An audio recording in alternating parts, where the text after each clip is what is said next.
So I have a list of questions, but I'm going to cut it short. I'm going to pose one question to each of them. For those of you who don't know, my name is Vikhar Ahmed. I'm here.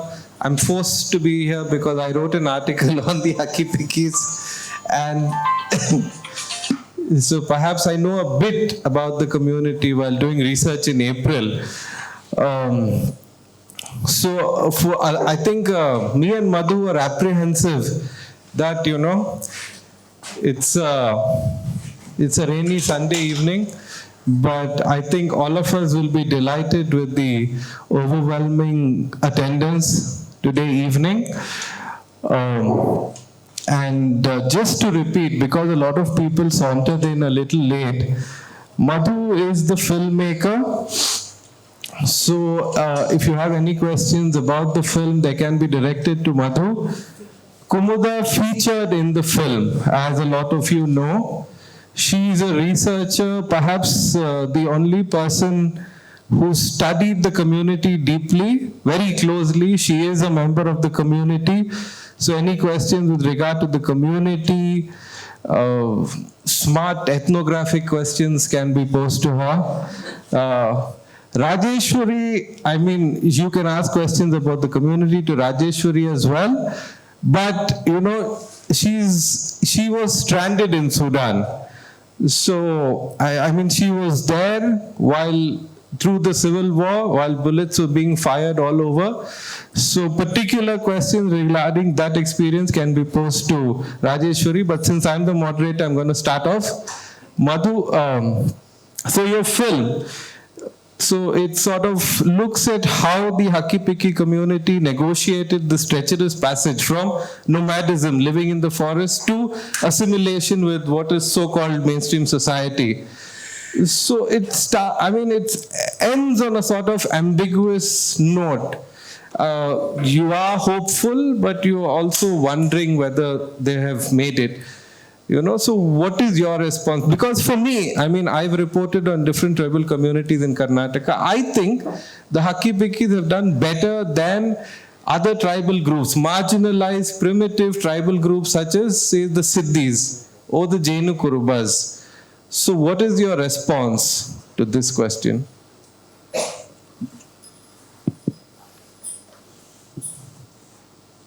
Can you hear me? Yeah, it's on. It's on? Yeah. Well, I think as the film itself shows, as you said, it is ambiguous. And you're right in that it seems that they have done better, especially some of them. Some in the community have definitely done very well. But it's a community which has both extremes, like any community, I guess.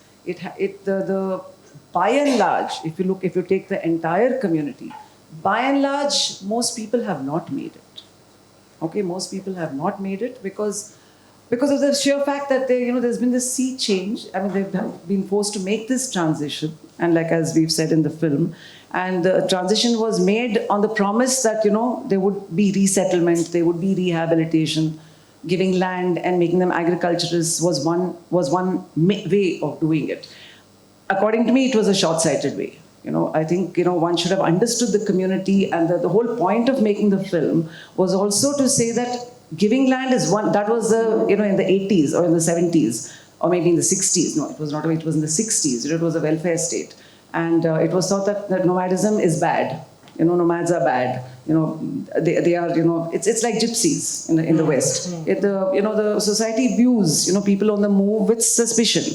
If you live a settled life, you're a civilized person. But if you're on the move, going from place to place, you're a threat to the kind of settled nature of society. So I think in that sense, because of that perception of of nomadism and that fear of people who cross boundaries and for whom borders don't matter, and the modern nation state doesn't give any space for people like that. So the whole idea, however well-intentioned it may have been, was to settle them.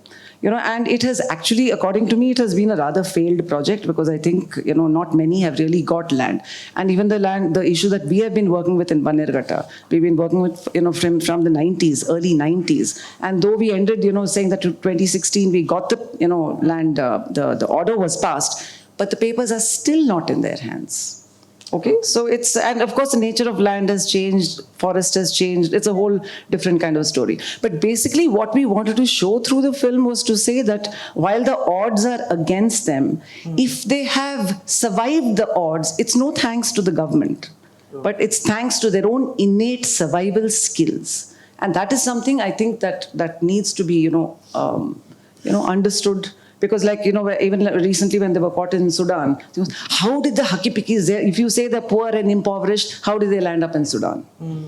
So that is a question everyone will, will ask. Saying that they are, if you're saying that they're tribals and they're Adivasis, they're marginalized, how do they land up in Sudan?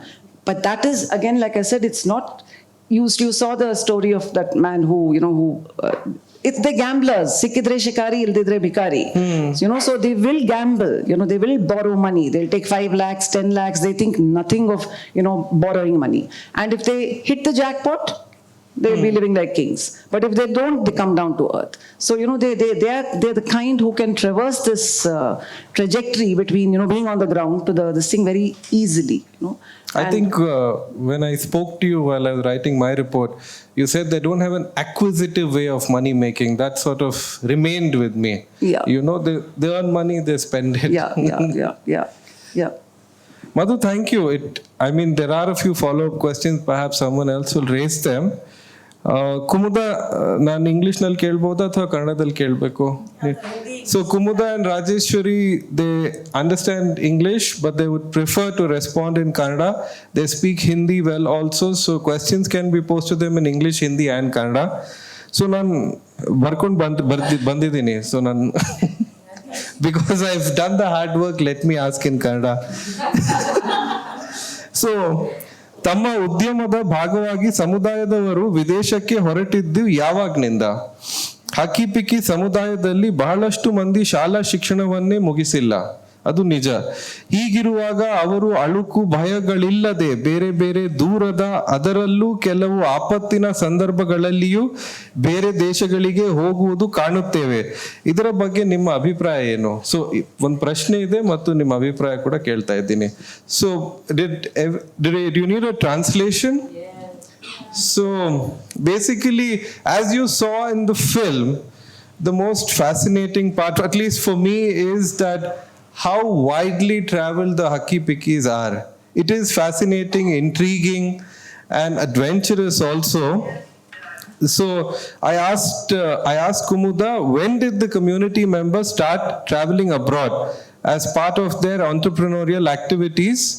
Since many of the Hakki Pikkis are illiterate or have completed only their school education, a lot of people find it fascinating that they fearlessly travel to distant and sometimes dangerous countries to sell their natural products. Heli. Oh, idu. Adu. Haudu. ನಮ್ಮ ಸಮುದಾಯ ಹಕ್ಕಿ picky ಸಮುದಾಯ ಅವರು ಎಷ್ಟು ಅಂತ ಹೇಳಿ ಇಲ್ಲ, ಪ್ರಶ್ನೆಗೆ ಉತ್ತರ ಕೊಡಿ. ಬೇರೆ ಇದು ಹೇಳಿ. ಕೇಳಿಸುತ್ತಲ್ಲ, ಹಾಗೆ ನಮ್ಮ ಮೈಕ್ ಬೇಡ ಅನ್ಸುತ್ತೆ. ಇಲ್ಲ ಮೈಕ್ ಇಟ್ಕೊಳ್ಳಿ, ಯಾಕಂದ್ರೆ ರೆಕಾರ್ಡಿಂಗ್ ವಾಯ್ಸೇ ಆಕ್ಚುಲಿ ದೊಡ್ಡದಿದೆ ವಾಯ್ಸೇ ದೊಡ್ಡದಿದೆ ನಂದು, ಹಾಗಾಗಿ ಬೇಡ ಅಂತ ಅನ್ಕೊಂಡಿದ್ದೆ. ನಮ್ಮ ಸಮುದಾಯಕ್ಕೆ ಎಷ್ಟಿ ಅಂತೇಳಿ ಗುರುತು ಮಾಡಿದ್ದಾರೆ. ಇದು ಸ್ವತಂತ್ರ ಆದ ನಂತರ 6 ಸಮುದಾಯದವರು ಮೈಸೂರು ಸಾಮ್ರಾಜ್ಯದ ಇದರಲ್ಲಿ ಸಂಸ್ಥಾನದಲ್ಲಿ ಗುರುತು ಮಾಡಿದ್ರು. ಅವಾಗ ಭಾಷೆ ಮತ್ತೆ ಎಲ್ಲ ಚೇಂಜಸ್ ಆಯ್ತಲ್ಲ. ಅವಾಗ 6 ಬುಡಕಟ್ಟು ಜನಾಂಗದಲ್ಲಿ ನಮ್ಮ ಬುಡಕಟ್ಟು ಜನಾಂಗನೂ ಒಂದಿತ್ತು ಅಂತ ಹೇಳ್ಕೊಳ್ಳೋಕೆ ನಂಗೆ ತುಂಬಾ ಖುಷಿ ಆಗುತ್ತೆ. ಯಾಕಂದ್ರೆ ಆ ಸಮಯದಲ್ಲಿ ಮಹಾರಾಜರ ಶಿಕಾರಿ ದಂಡಲ್ಲಿ translate simultaneously very briefly, otherwise it will become too long to translate, no?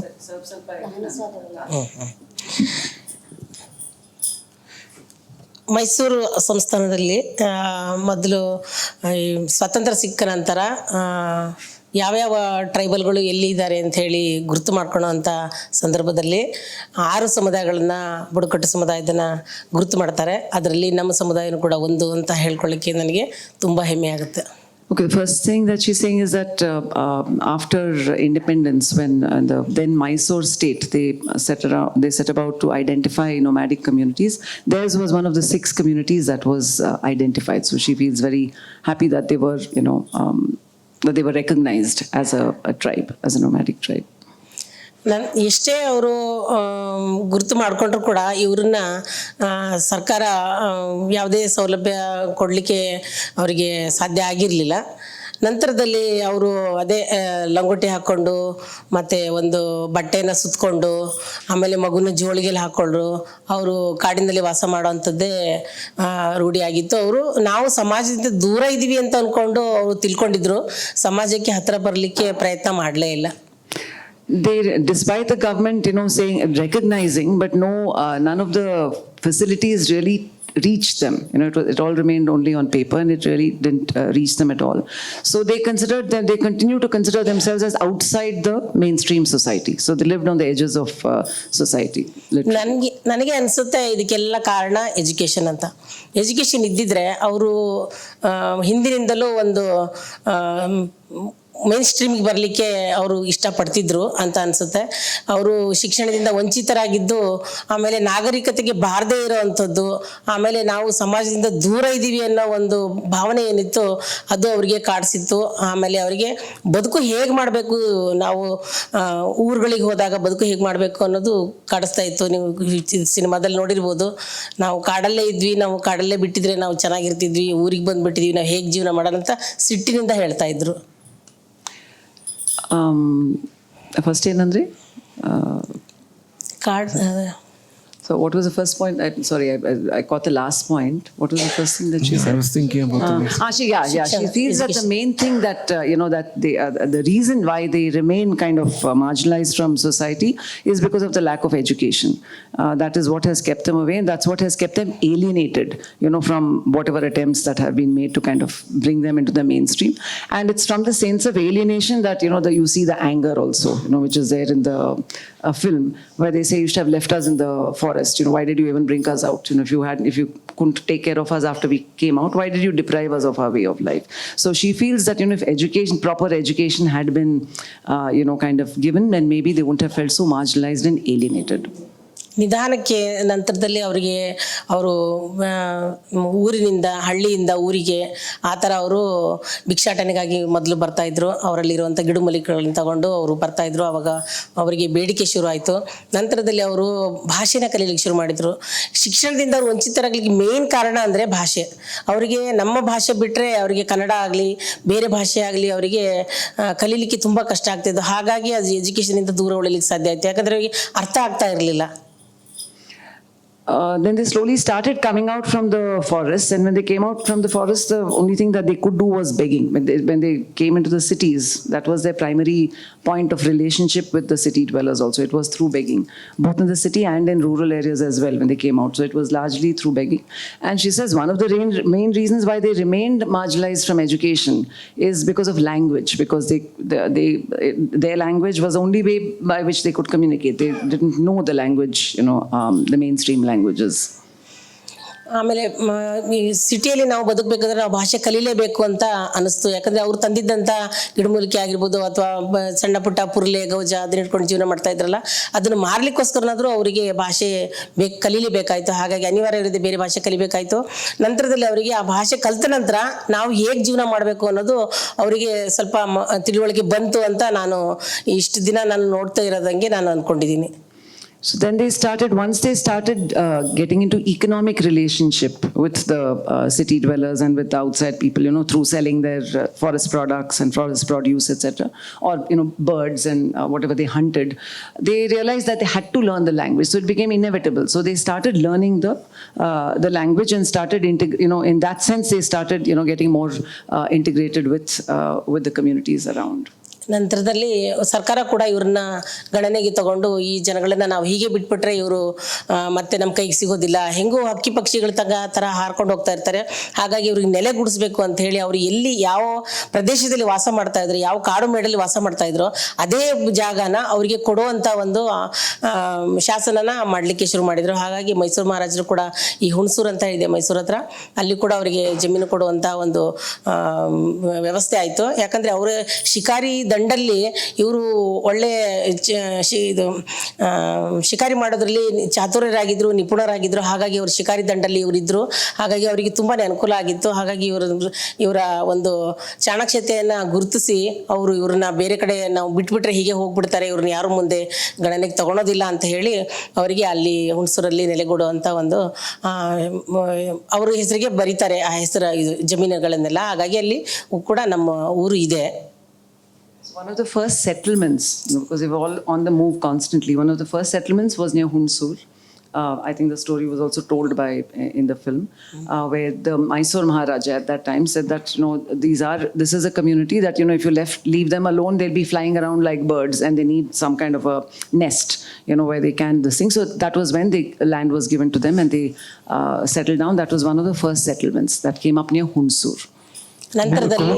ಸ್ವಲ್ಪ ಇವ್ರ ಆಡಿಯನ್ಸ್ಗೆ ಪ್ರಶ್ನೆ ಕೇಳಕ್ಕೆ ಸ್ವಲ್ಪ ಟೈಮ್ ಕೊಡಬೇಕು. ನೀವು ಅಷ್ಟು ಉದ್ದವಾಗಿ ಉತ್ತರ ಕೊಟ್ರೆ ಕಷ್ಟ ಆಗುತ್ತೆ, ಅವರಿಗೆ ಅವಕಾಶ ಸಿಗಲ್ಲ. ಯಾಕಂದ್ರೆ ಪ್ರಶ್ನೆ ಕೇಳೋದಕ್ಕೆ ಅವಕಾಶ ಸಿಗಲ್ಲ. ಎಜುಕೇಶನ್ ಹೇಗ್ ಬಂತು ಅಂತ ಒಂಚೂರು ಹೇಳ್ತಾ ಇದ್ದೀನಿ ಸರ್. ಎಜುಕೇಶನ್ ಯಾಕೆ ಬಂದ್ರು ಅಂತ ಹೇಳಿ, ಆದ್ರೆ ಸಂಕ್ಷಿಪ್ತವಾಗಿ ಹೇಳಿ. ಯಾಕಂದ್ರೆ ಆಮೇಲೆ ಇದು ಕ್ಲೋಸ್ ಮಾಡ್ಬೇಕು, 8 ಗಂಟೆಗೆ ಅವಕಾಶ ಸಿಗಲ್ಲ. ನಂತರದಲ್ಲಿ ಅವರಿಗೆ ನಮ್ಮ ಮಕ್ಕಳನ್ನು ಯಾಕೆ ಓದಿಸಬಾರ್ದು ಅಂತ ಅನ್ನಿಸ್ತು. ಹಾಗಾಗಿ ಕೆಲವರು ತುಂಬಾ ಕಡಿಮೆ ಬೆರಳೆಣಿಕೆಯಷ್ಟು ಜನ ಓದಿಸ್ಲಿಕ್ಕೆ ತಮ್ಮ ಮಕ್ಕಳನ್ನ ಕಳಿಸ್ಲಿಕ್ಕೆ ಶುರು ಮಾಡಿದ್ರು. ಯಾಕೆ ಭಾಷೆ ಅವರು ಶಾಲೆಯಲ್ಲಿ ಏನ್ ಹೇಳ್ತಾರೆ ಅನ್ನೋದು ಮಕ್ಕಳಿಗೆ ಗೊತ್ತಿಲ್ಲ ಅಂದ್ರೆ ಓದೋದು ನಿಲ್ಸೇ ಬಿಡ್ತಾರೆ. ಅಥವಾ ಹೊಡಿತೀನಿ ಅಂತ ಇಲ್ಲ ಮಾಸ್ಟರ್ ಹೇಳಿದ್ರೆ ಅವ್ರು ಶಾಲೆ ಬಿಟ್ಟು ಓಡೇ ಹೋಗ್ಬಿಡ್ತಾರೆ. ಹಾಗಾಗಿ ನಮ್ಗೆ ಎಜುಕೇಶನ್ ಸಿಗ್ಲಿಲ್ಲ. ಆದ್ರೆ ಧೈರ್ಯ ಮಾಡ್ಕೊಂಡು ಕೆಲವೊಂದು ಜನ ಮಾತ್ರ ಹೋದ್ರು. ಅದ್ರಲ್ಲಿ ನಮ್ಮ ತಂದೆ ಒಬ್ಬರೇ ಓದಿರೋದು. ಈಗ ಅವ್ರ ಮಗಳು ನಾನು ಕೂಡ ಒಬ್ಬಳೇ ಓದಿದ್ದು. ಇಡೀ ಕರ್ನಾಟಕದಲ್ಲಿ ನಾನು ಓದ್ಲಿಕ್ಕೆ ಅಂತ ನನಗೆ ಆಸೆ ಆಗಿತ್ತು. ಆಮೇಲೆ ನನ್ನ ಯಜಮಾನರು ಬಂದಿದ್ದಾರೆ, ಅವರ ಒಂದು ಸಹಕಾರದಿಂದ ನಾನು ಓದಿದ್ದಕ್ಕೆ ನಮ್ಮ ಅಪ್ಪ ಅಮ್ಮ SLC ತನಕ ಓದಿಸಿದ್ರು. ಆದರೆ ನಂತರದಲ್ಲಿ ನನಗೆ PUC ನಂತರದಲ್ಲಿ ನಾನು ಇಂಜಿನಿಯರಿಂಗ್ ಮಾಡಿಕೊಂಡೆ. ಈ ಎಂಟ್ರೆನ್ಸ್ ಎಕ್ಸಾಮ್ ಬರೆದ್ಬಿಟ್ಟು ಆಮೇಲೆ ನನಗೆ ಓದಿಸ್ಲಿಕ್ಕೆ ಅವರು ತುಂಬಾ ಸಹಕಾರ ಮಾಡಿದರು. ಅವರು ನನಗೆ ಸಹಕಾರ ಮಾಡಿದ್ರಿಂದ ನಾನು ಓದಿ ಮುಂದೆ ಬಂದೆ. BE ಮಾಡಿದೆ, MA ಮಾಡಿದೆ, MPhil ಮಾಡಿದೆ, ಡಿಪ್ಲೊಮಾ ಇನ್ ಫಿಲ್ಮ್ ಟೆಕ್ನಾಲಜಿ ಮಾಡಿದೆ. ಮೇಡಮ್ ಜೊತೆಗೆ ಈಗ ಡಾಕ್ಯುಮೆಂಟಲ್ಲಿ ನಾನು ಸಹಾಯ ಮಾಡಿದೆ. ಆಮೇಲೆ ಡಿಪ್ಲೊಮಾ ಇನ್ ಕ್ರಾಫ್ಟ್ ಕೋರ್ಸ್ ಮಾಡಿದೆ, 2 ಫೆಲೋಶಿಪ್ ಮಾಡಿದೆ. ಈಗ PhD ಮಾಡ್ತಾ ಇದ್ದೀನಿ. ತುಂಬ ಖುಷಿ ಆಗುತ್ತೆ ನನಗೆ. I think you understood because she's saying that education which her community was deprived of because of the whole thing of language, of not knowing the language, somehow she was able to overcome that. She's talking about her own trajectory of how her father was one of the first ones who had some basic education, and he also had a government job, and he was the one who kind of encouraged her to study. And then after that, because she got married very young, and through her 4 children she managed to complete her SSLC, her PUC, her engineering, and then her MPhil, and then she's done a diploma course in film technology, then God knows, and various things. And now she's Gaurav doctorate kuda bantu. Gaurav doctorate kuda bantu. Yeah, she's even got an honorary doctorate, by the way. And she's got lots of awards. Don't even start her on how many awards she has got. Okay, and she has also now she has applied for her PhD as well. Our ಪ್ರಶ್ನೆ ಕೇಳಿದ್ರು. ಹೀಗಾಗಿ ನನ್ನ ಮಕ್ಕಳು ಕೂಡ ಒಂದು ಹೆಣ್ಣು ಓದಿದ್ರೆ ಇಡೀ ಸಂಸಾರದಲ್ಲಿ ಅವರು ಮನೆ ಆಗಿರ್ಬೋದು, ಅಕ್ಕಪಕ್ಕ ಆಗಿರ್ಬೋದು, ಇಡೀ ಊರಾಗಿರ್ಬೋದು, ಅದು ಒಂದು ಬೆಳಕು ತರುತ್ತೆ ಅಂತ ನಾನು ಕೇಳಿದ್ದೆ. ಕಣ್ಣಾಗ್ತಾಳೆ ಅಂತ. ನಿಜ ಅದು. ನಾನು ಓದಿದ್ರಿಂದ ಈಗ ನನ್ನ ಮಕ್ಕಳು ಕೂಡ ಓದಿ ಅವರು ಮುಂದೆ ಬರಲಿಕ್ಕೆ ಅನುಕೂಲ ಆಗಲಿ ಅಂತ ನಾನು ಅನ್ಕೊತಾ ಇದ್ದೀನಿ. Yeah, she says that this whole saying that if you educate a woman, there's some saying, yeah, so she becomes, if you educate a woman, she becomes the eye of the world. So she says that in her, she had only heard about it, but she feels that she has lived it. And not only her, like she's even got all her 4 children educated. Rajeshwari herself has done her diploma, so has Yogeshwari engineering. She's done her BE also, and her 2 sons. The daughters have done much better than the sons, so she's hoping that they will carry on this tradition. ಅವ್ರ ಪ್ರಶ್ನೆ ಕೇಳಿದ್ದು ನಿಮಗೆ ಯಾವಾಗಿಂದ ಹೊರದೇಶಕ್ಕೆ ಹೋಗಕ್ಕೆ ಶುರು ಮಾಡಿದ್ರು? ಹೀಗೆ ಆಮೇಲೆ ಲೆಕ್ಕ ಮಾಡ್ಲಿಕ್ಕೆ ಶುರು ಮಾಡಿದ್ರು ಅವರು. ಆಮೇಲೆ ಭಾಷೆ ಕಲ್ತರು. ನಾವು ಬೇರೆ ಭಾಷೆ ಕಲ್ತ್ರೆ ನಾವು ಎಲ್ಲಿ ಬೇಕಾದ್ರೂ ಹೋಗ್ಬೋದು ಅಂತ ಅವ್ರಿಗೆ ಧೈರ್ಯ ಬಂತು. ಸ್ವಲ್ಪ ಭಾಷೆ ಕಲ್ತ್ರೆ ನಾವು ಬೇರೆ ಕಡೆ ಯಾರು ಬೇಕಾದ್ರೂ ಮಾತಾಡ್ಬೋದು, ನಮ್ಮ ಗಿಡಮೂಲಿಕೆನ ಮಾರ್ಬೋದು, ನಾವು ಬೇರೆಯವ್ರ ಥರ ನಾವು ಜೀವನ ಮಾಡ್ಬೋದು ಅಂತ ಅವರಿಗೆ ಮನದಟ್ಟಾಯಿತು. ಹಾಗಾಗಿ ಅವ್ರು ಏನು ಮಾಡಿದ್ರು, ಈಗ 10 ವರ್ಷ 15 ವರ್ಷದ ಹಿಂದೆ ಅನಿಸುತ್ತೆ, ನಾನು ಸುಮಾರು ಪುಸ್ತಕ 20 ವರ್ಷ ಆಯ್ತಲ್ಲ, 15-20 ವರ್ಷ ಆಗಿರ್ಬೋದು. ಯಾಕಂದರೆ ನಾನು ಪುಸ್ತಕ ಬರೆಯೋ ಟೈಮಲ್ಲಿ ನನಗೆ ಸಾಹಿತ್ಯ ಅಕಾಡೆಮಿಯವರು ನನಗೆ ಪುಸ್ತಕ ಬರೀಲಿಕ್ಕೆ ಕೊಟ್ಟಿದ್ದೀನಿ, ನಿಮ್ಮ ಸಮುದಾಯದ ಬಗ್ಗೆ ನೀನೇ ಬರಿ ಅಂತ. ಹಾಗಾಗಿ ಆ ಒಂದು ಆಶಯದಲ್ಲಿ ನಾನು ಸುಮಾರು ನಮ್ಮ ಕರ್ನಾಟಕದಲ್ಲಿ ನಮ್ಮ ಜನ ಎಷ್ಟೆಷ್ಟು ಜನ ಇದ್ದಾರೆ, ಅಷ್ಟು ಜನಕ್ಕೂ ಎಷ್ಟು ಊರು ಇದೆ, ಅಷ್ಟು ಊರಲ್ಲಿ ನಾನು ಎಷ್ಟು ತಿರುಗಿದ್ದೀನಿ ಅಷ್ಟು ಕಡೆನೂ ಮೇಡಮ್ ಕರ್ಕೊಂಡೋಗಿ ಅದನ್ನೆಲ್ಲ ಶೂಟಿಂಗ್ ಮಾಡಿಸ್ಲಿಕ್ಕೆ ಅನುಕೂಲ ಆಯಿತು. ಅವ್ರನ್ನೆಲ್ಲ ಭೇಟಿ ಮಾಡಿದಾಗ ಅವರಲ್ಲಿ ಬಂದಿದ್ದ ಹಾಗೆ ನಾವು ಬೇರೆ ಭಾಷೆ ಕಲಿತ್ರೆ ನಾವು ಬೇರೆ ಕಡೆ ಎಲ್ಲ ಹೋಗಿ ಜೀವನ ಮಾಡ್ಬೋದು ಅಂತ. ಹಾಗಾಗಿ ಸುಮಾರು 15-20 ವರ್ಷದ ಹಿಂದೆ ಅವರು ಒಬ್ಬರೇ ಒಬ್ಬರು ಗಂಡ ಹೆಂಡತಿ ಅವರು ಡ್ಯಾನ್ಸ್ ಮಾಡಿಕೊಂಡು ಮಾತಾಡ್ತಾ ಇದ್ರಲ್ಲ, ಅವರು ಫಸ್ಟ್ ಹೋಗಿದ್ದವರು. ಫಸ್ಟ್ ಹೋದರೆ ದುಬೈಗೆ ಹೋದರು ಅವರು. ದುಬೈಗೆ ಹೋದಾಗ ಅಲ್ಲಿ ಅವರು ಗಿಡಮೂಲಿಕೆ ಆಗಿರ್ಬೋದು, ಬೇರೆ ವಸ್ತುಗಳಿರ್ಬೋದು ಅವ್ರಿಗೆ ಮಾರಾಟ ಆಯಿತು. ಮಸಾಜ್ ಎಲ್ಲ ಮಾಡೋದೆಲ್ಲ ತುಂಬ ಚೆನ್ನಾಗಿ ಕಲ್ತಿದ್ರು.